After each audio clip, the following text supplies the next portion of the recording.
Hola amigos, ¿cómo están? En esta ocasión les comparto el siguiente código en Java. Vamos a calcular el área de un triángulo utilizando programación orientada a objetos. Bien, pues vamos a empezar.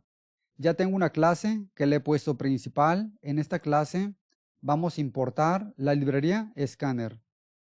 Vamos a crear el método main y vamos a crear un objeto de tipo Scanner. Yo le voy a poner el nombre de leer, entonces creamos un nuevo objeto de tipo Scanner y entre paréntesis escribo la palabra system.in. Vamos a crear una nueva clase, le voy a poner triángulo. En esta clase lo primero que voy a hacer es colocar los atributos. Los atributos no son más que las características del triángulo. Una característica del triángulo es que tiene una base, entonces de tipo flow la variable base y de tipo flow la variable altura. Ya con estos atributos prácticamente podemos calcular el área del triángulo. Ahora vamos a crear el método constructor. Entonces, se coloca el nombre de la clase se llama triángulo y prácticamente ya de esta manera hemos creado el método constructor. Ya con este método constructor prácticamente podemos instanciar objetos. Vamos a colocar este método constructor de tipo public y vamos a crear otro método. Será un método de tipo void, es decir, no va a retornar ningún resultado y le voy a poner calcular área. Este método va a mostrar un mensaje, va a decir el área del triángulo es dos puntos y fuera de las comillas dobles, entre paréntesis, concatenamos la variable base, lo multiplicamos por la variable altura y lo dividimos entre 2. Ya con esto calculamos el área del triángulo. Entonces, en esta clase ya tenemos dos atributos, un método constructor y un método que me permite calcular el área del triángulo. Bien, pues lo que vamos a hacer ahora es crear un objeto de la clase triángulo. Entonces, escribimos el nombre de la clase, voy a colocar el nombre del objeto, le voy a poner datos y vamos a crear un nuevo objeto de la clase triángulo. Y como podemos ver, me aparece el método constructor. Ya con esto hemos creado un objeto de la clase triángulo y lo hemos instanciado. Es decir, que hemos creado el objeto. Ya con este objeto podemos acceder a estos atributos y a estos métodos, ya que estos atributos son globales, porque no tienen ningún modificador de acceso. De hecho, pudiéramos colocar un modificador de acceso. Los voy a colocar de manera pública y vamos a decir datos, colocamos un punto y como podemos ver automáticamente me aparecen los atributos. Es decir que puedo colocarles un dato. Por ejemplo, a la base le asignamos 10 centímetros. Bien, pero ¿qué pasaría si, por ejemplo, estos atributos, en lugar de ser públicos o globales, fueran de tipo private? Es decir, que fueran privados. Bueno, pues ya te digo que cuando nosotros colocamos estos atributos de manera privados, únicamente podemos acceder a ellos desde la clase triángulo. Desde la clase principal ya no se puede, y aquí lo podemos ver, me marca un error.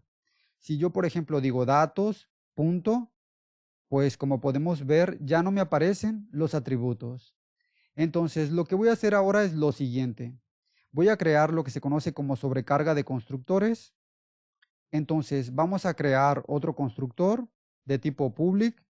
Colocamos el nombre de la clase, en este caso triángulo, y vamos a crear un segundo constructor. Pero este constructor se va a diferenciar de este porque este constructor va a tener parámetros de tipo flow, la variable base, y de tipo flow, la variable altura. Y con estos parámetros vamos a asignar datos a estas variables, a los atributos. Entonces, se escribe el puntero dis, colocamos un punto y colocamos la variable. Decimos base es igual a base. Ya con este puntero, con el puntero dis, estamos indicando que esta base prácticamente corresponde al atributo y esta base corresponde al parámetro del método. Después decimos dis.altura es igual a altura. Muy bien, pues prácticamente ya tenemos dos métodos constructores. Entonces, lo que voy a hacer ahora es lo siguiente. Voy a declarar dos variables de tipo flow, la variable b de base y la variable a de altura. Mostramos un mensaje en pantalla, decimos ingresa la base del triángulo.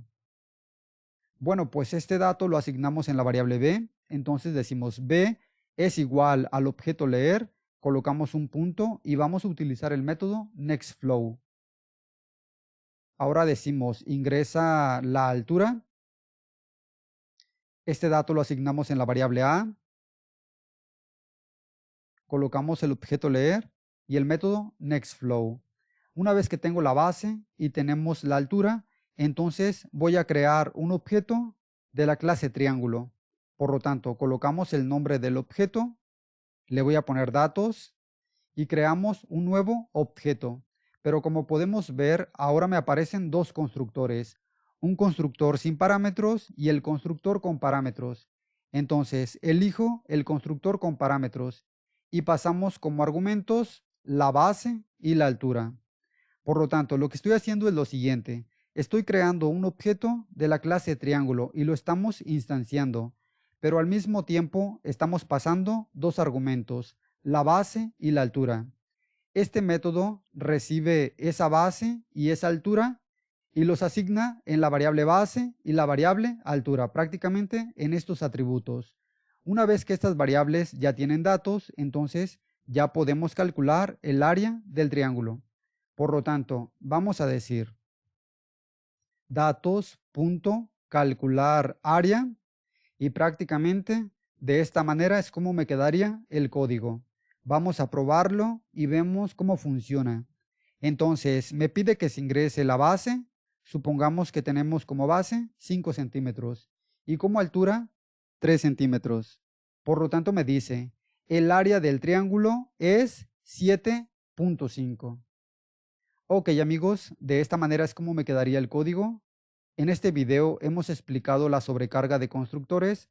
Sabemos que se conoce como sobrecarga de constructores cuando creamos dos métodos, en este caso dos métodos constructores que prácticamente se llaman igual, pero la diferencia entre este método y este otro es que este otro método tiene parámetros. Bien, pues con esto finalizamos este video. Un saludo y nos vemos en la siguiente entrega.